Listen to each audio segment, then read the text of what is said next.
तो आज का अभी अपनी नेक्स्ट हेडिंग डाल लीजिए अपवाह तंत्र। अपवाह तंत्र, ठीक है, अपवाह तंत्र।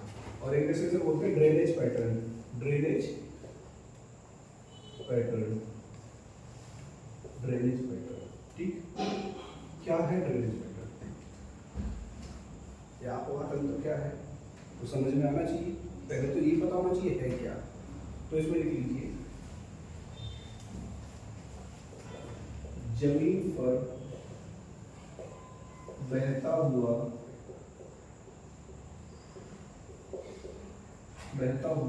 जल का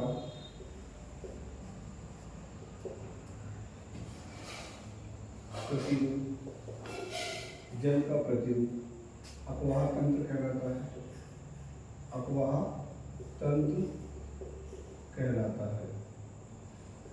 अपवाह तंत्र कहलाता है। जमीन पर बैठा हुआ जल का प्रतिरूप क्या कहलाता है? अपवाह तंत्र, ठीक है।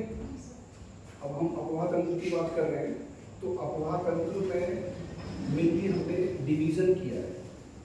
जो भारत का हमारा अपवाह तंत्र है उसको हमने बांटा है। किस लिए बांटा है या किसी भी चीज को बांटते क्यों है? किसी भी टॉपिक को या बड़े टॉपिक को किसी चीज को बांटा क्यों जाता है? इजी करके। हमारा बड़ा अपवाह तंत्र भारत का हजारों नदियां हैं। अब नदियां हजारों हैं तो हजारों नदियों को एक बार में तो एक जगह पढ़ नहीं सकते। तो हमने उनकी इवेल्युएशन को, उनकी अध्ययन को आसान बनाने के लिए क्या किया? उसको बांट लिया। तो हमने उसका वर्गीकरण कर लिया उसके उद्गम के आधार पे, उसके मुहाने के आधार पे। भाई पहले तो हमने बांटा निकलने, जहाँ से वो निकल रही है, उसके बाद हमने वर्गीकरण किया कहाँ गिर रही है। तो ठीक है, इसमें लिख लो भारत की अगली है आपका अगली है भारत की नदियों का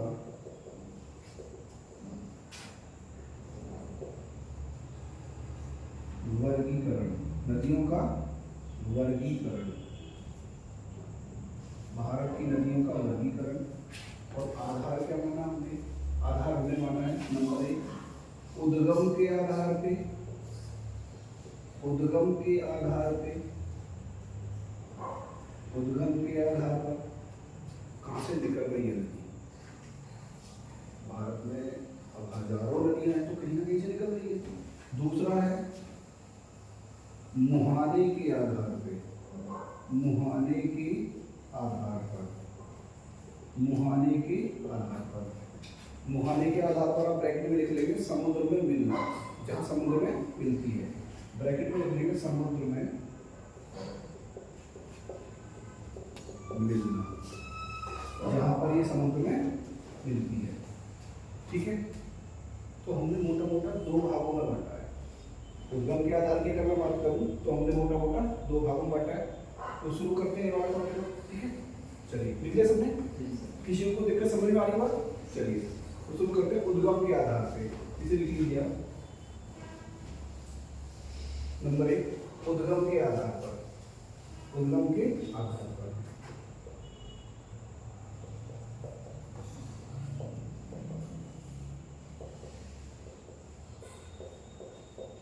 उद्गम के आधार पर भारत की जो नदियां हैं वो कहाँ कहाँ से निकल रही है? बड़े पैमाने की बात करेंगे। ऐसा नहीं है कि बस सिंपल बहुत डीप में नहीं, मोटे पैमाने पे कहाँ कहाँ से निकल रही है।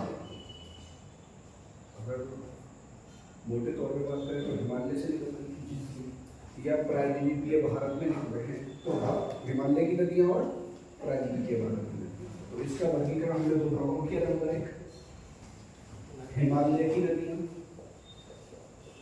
हिमालय की नदियां।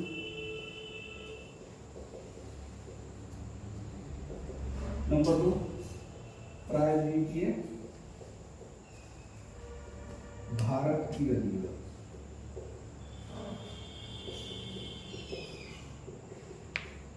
हिमालय की नदियां और प्रायद्वीपीय भारत की नदियां।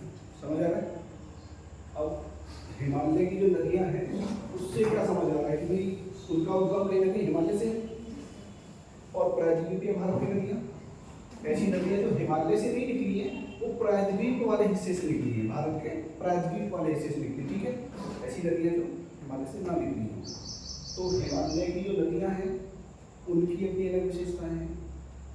इनमें डिफरेंशिएशन किस आधार पे किया है भाई, इनको हमने अलग अलग किया है तो किस आधार पर किया है, इनकी अपनी अलग विशेषताएं हैं, इनकी अपनी अलग विशेषताएं हैं। तो पहला टॉपिक शुरू करेंगे हम यहाँ भी हिमालय की, ठीक है, लिख लीजिए हिमालय की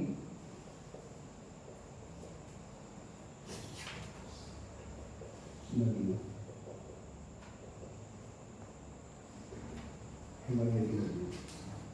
अब इसमें एक लाइन लिख ली हो, ऐसी नदियाँ जिनका उद्गम, ऐसी नदियाँ जिनका उद्गम हिमालय पर्वतमाला से है, जिनका उद्गम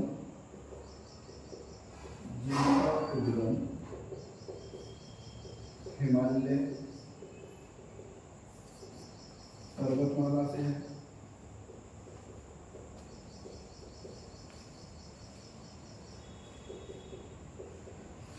हिमालय पर्वतमाला से है, ठीक है, कॉमा लगा के लिख लेना, हिमालयी नदियाँ कहलाती हैं, हिमालयी नदियाँ, हिमालयी नदियाँ कहलाती हैं। अभी हम सब हिमालय की उद्गम के आधार पर बात कर रहे हैं, अभी हम इस बारे में बात कर ही नहीं गिर कहाँ रही है, ठीक है, उसके बारे में बात बाद में करेंगे, सिर्फ उद्गम के आधार पर, ठीक।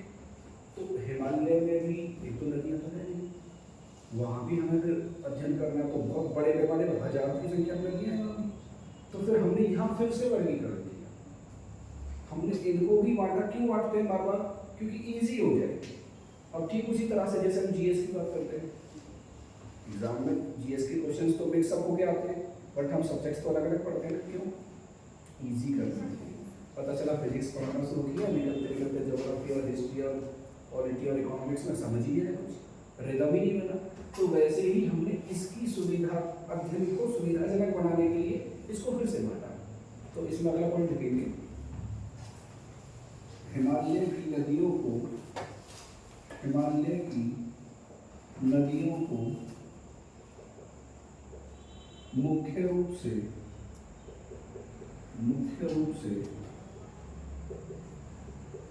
तीन नदी तंत्रों में बांटा गया है, तीन नदी तंत्रों में हिमालय की नदियों को मुख्य रूप से तीन नदी तंत्रों में बांटा गया है। मतलब जो सबसे बड़ी नदियां हैं तीन, उनका खुद का एक सिस्टम है, तो हमने उनको तीन नदी तंत्रों में बांट दिया है। अब हिमालय की नदियां कहाँ आ गई, अब अकेली एक नहीं पढ़ेंगे, तीन भागों में पढ़ेंगे, तीन नदी तंत्रों में बांटा गया है, तो इसकी उनके बारे में आगे लिख लेते हैं, ठीक है। ये बता दूं पर तीन नदी तंत्रों में बांटा गया है, कौन कौन से, नंबर एक सिंधु नदी तंत्र, सिंधु नदी तंत्र, सिंधु नदी तंत्र। अब सिंधु नदी तंत्र में क्या क्या आएगा, कौन कौन सी नदियां आएंगी, मतलब जो भी नदियां सिंधु नदी के साथ मिलके अपना जल समुद्र तक ले जा रही है, या जो भी नदियां सिंधु या उसकी सहायक नदियों में भी अपना जल मिला रही है, वो सब किसमें आएगा, सिंधु नदी तंत्र। इसमें आप लिख लेंगे सिंधु एवं, सिंधु नदी एवं उसकी सहायक नदियां, सहायक नदियां। ये तो क्लियर हो गया। सिंधु नदी तंत्र में क्या पढ़ना, सिंधु और उसकी नंबर दो, नंबर दो है आपका गंगा नदी तंत्र। कौन सा है, गंगा नदी तंत्र। नंबर दो है आपका गंगा नदी तंत्र। इसमें क्या कहेंगी, गंगा एवं उसकी सहायक नदी, गंगा एवं, गंगा नदी एवं उसकी सहायक नदियां।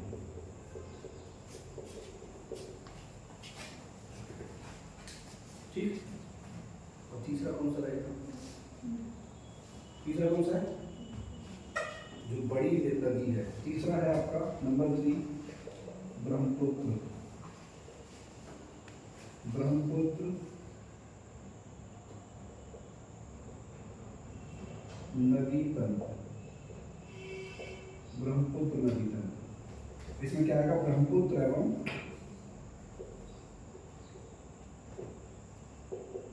उसकी सहायक नदियाँ, ब्रह्मपुत्र है उसकी सहायक नदियाँ। अब यहाँ पे एक इम्पोर्टेंट बात जो ध्यान देने वाली है वो ये है कि ब्रह्मपुत्र को भी गंगा की सहायक माना गया है, पर ब्रह्मपुत्र का खुद का एक बहुत बड़ा सिस्टम है। खुद का इतना बड़ा सिस्टम है कि उसकी सैकड़ों सहायक नदियाँ हैं। वो इतनी लंबी दूरी तय करके आती है। अगर लंबाई के आधार पे बात करें तो सबसे लंबी नदी ब्रह्मपुत्र की है, सबसे लंबी नदी ब्रह्मपुत्र है। उसके बाद सिंधु है, फिर गंगा है। बट जल ग्रहण क्षेत्र की बात करें, जल की बात करें तो सबसे बड़ा क्षेत्र किसका है? गंगा का। सिंधु की बात हम इसलिए सबसे बड़ी नदी नहीं गिनते क्योंकि सिंधु का ज्यादा बड़ा क्षेत्र कहाँ चला जाता है? पाकिस्तान। हम बात किसकी कर रहे हैं? भारत की। तो सिंधु का जितना भी क्षेत्र भारत में है उसकी बात करेंगे, उसके बाद हम पाकिस्तान की बात करेंगे। क्यों? हम देश की नदियाँ तो नहीं बढ़ रहे, हम तो भारत की नदियाँ बढ़ रहे हैं। ठीक है, तो सिंधु नदी तंत्र, सिंधु नदी तंत्र में क्या क्या पढ़ रहे हैं? तो सिंधु का उद्गम कहाँ से है, किस ग्लेशियर से है, किस राज्य में कहाँ प्रवेश करती है, कितने राज्यों से भारत के बह के निकलती है, कौन सी नदी सिंधु नदी तंत्र में शामिल की जाती है। तो सिंधु नदी तंत्र इसकी जो नदियाँ हैं वो भारत में किस किस नाम से जानी जाती है, कौन सी नदी कहाँ से निकलती है। और एक सिंधु जल समझौता है, सिंधु जल समझौता है जो भारत और पाकिस्तान के बीच में, वो बहुत इम्पोर्टेंट है। सिंधु नदी के जल को लेकर क्या है सिंधु जल समझौता, कब हुआ, क्यों हुआ, आज भी चल रहा है या नहीं चल रहा है, अगर चल रहा है तो उसकी शर्तें क्या क्या हैं। और पाकिस्तान जो भारत जम्मू कश्मीर में नदियों पे बांध बनाने की बात करता है, पाकिस्तान उसका विरोध क्यों करता है? विरोध कर रहा है वो सही भी है या नहीं है? हालांकि पाकिस्तान की तो आदत है हमारे आंतरिक मामलों में दखल देने की, तो क्या पाकिस्तान का विरोध वहाँ जायज है या नहीं है, वो सब बातें डिस्कस करेंगे। उसके बाद गंगा नदी की बात करेंगे। गंगा नदी का उद्गम गंगा नदी के समय के अनुसार अलग अलग राज्यों में अलग अलग नाम हैं। गंगा नदी जब अपने उद्गम से निकलती है तो वहाँ क्या नाम पड़ता है, गंगा नाम कहाँ से शुरू हुआ है, और पश्चिम बंगाल में जब वो दो धाराओं में कट जाती है उस समय पे क्या नाम बनता है। दूसरी धारा जो बांग्लादेश चली जाती है, एक धारा समुद्र की तरफ चली जाती है, उसमें क्या नाम है। ठीक है, अलग अलग नाम भी तो हैं। उसके बाद बांग्लादेश में जाने के बाद गंगा का क्या नाम है। तो गंगा का एक ही नाम नहीं है, कई जगह पे नाम बदलते रहते हैं। और जब ब्रह्मपुत्र गंगा में मिलती है तो तब क्या नाम है। समुद्र में मिलने से पहले फिर और नाम बदलता है नहीं, तो सारी चीज़ें इसमें पड़ेंगी। ब्रह्मपुत्र का सेम है, ब्रह्मपुत्र निकलती कहाँ से है, कितने देशों में प्रवाह है। सवाल तो सिंपल ऐसे ही बनेंगे, सारी नदियाँ एक से अधिक देश में बहती हैं। गंगा भारत से निकलती बांग्लादेश के रास्ते समुद्र पहुंचती, इसका मतलब दो देश हो गए। वैसे ही सिंधु है, भारत चाइना से निकलती है, तिब्बत से भारत पाकिस्तान होते समुद्र जाती है। वैसे ही ब्रह्मपुत्र है, ये भी तीन देशों में बहती है, चाइना से निकल के भारत बांग्लादेश होते हुए समुद्र पर जाती है। तो ब्रह्मपुत्र नदी के भी अलग अलग जगहों पर अलग अलग नाम है। हम तो ब्रह्मपुत्र कह रहे हैं, मेनली ब्रह्मपुत्र के नाम से जानते हैं। क्या ब्रह्मपुत्र जहाँ से उद्गम है वहाँ भी ब्रह्मपुत्र के नाम से जानी जाती है? क्यों है वो नाम? भारत में इसका नाम ब्रह्मपुत्र कब पड़ा, या भारत में किस नाम से प्रवेश किया, भारत में कहाँ से प्रवेश किया, कौन सी नदी कब मिली, ये बांग्लादेश जब जाती है भारत से निकल के तो वहाँ किस नाम से जानी जाती है। ये सारी चीज़ें हम इसमें पढ़ने वाले हैं। ठीक है, और उसके बाद पहली नदी तंत्र की बात करेंगे। लिख लीजिए, अगला टॉपिक आप लिख लीजिए। नंबर 1 सिंधु नदी तंत्र, सिंधु नदी तंत्र, सिंधु नदी तंत्र। ठीक है, सिंधु नदी तंत्र, इसमें आप क्या लिखेंगे, लिख लीजिए। सिंधु नदी भारत की प्रमुख नदियों में से एक है, भारत की प्रमुख नदियों में से एक है, भारत की प्रमुख नदियों में से एक है, जिसका उद्गम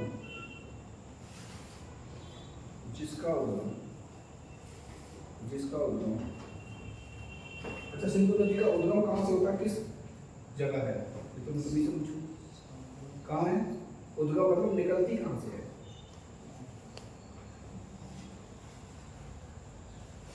कहाँ से निकलती है,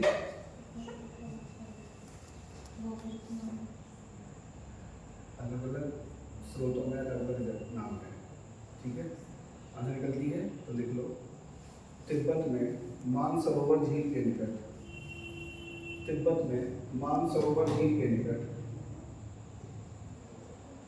चेमा युंगडुंग ग्लेशियर से, चेमा युंगडुंग ग्लेशियर से निकलती है, मानसरोवर झील के निकट कहाँ से निकलती है, चेमा युंगडुंग ग्लेशियर से, ठीक है, चेमा युंगडुंग ग्लेशियर से निकलती है,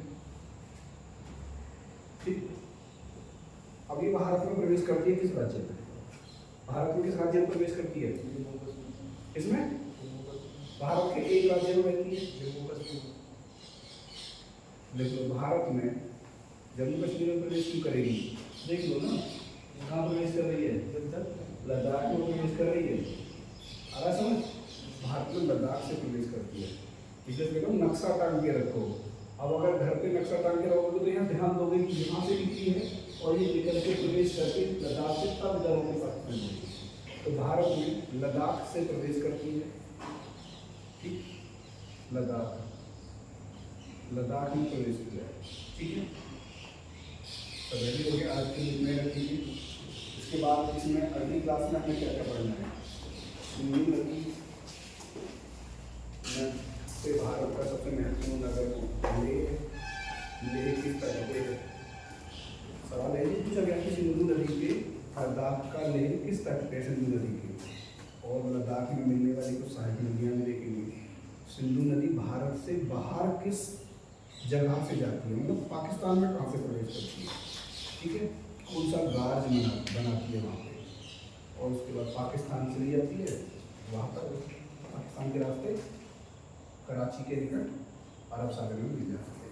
उसके बाद हम इसकी सहायक नदियाँ देखेंगे, सबसे बड़ी सहायक नदी कौन सी है, जो सबसे बड़ी सहायक नदी है वो कहाँ से निकलती है, जहाँ से निकलती है वहाँ उसका क्या नाम है, वो सारी चीज़ें, उसके नाम कहाँ कहाँ बदलते हैं, वो सिंधु नदी से कहाँ मिलती है, किन किन नदियों का पानी लेके जाती है सिंधु नदी तक, वो सारी बातें अगली क्लास में डिस्कस होंगी, ठीक है। किसी को कोई दिक्कत हो तो मुझे अभी बताएं, कोई दिक्कत किसी को, समझ आ रहा है, हाँ मैप के बिना आप ज्योग्राफी नहीं पढ़ सकते, मैप सबने ले लिया है, यस और नो, और अगर नहीं लिया है तो ले लो, क्योंकि मैप के बिना ज्योग्राफी पढ़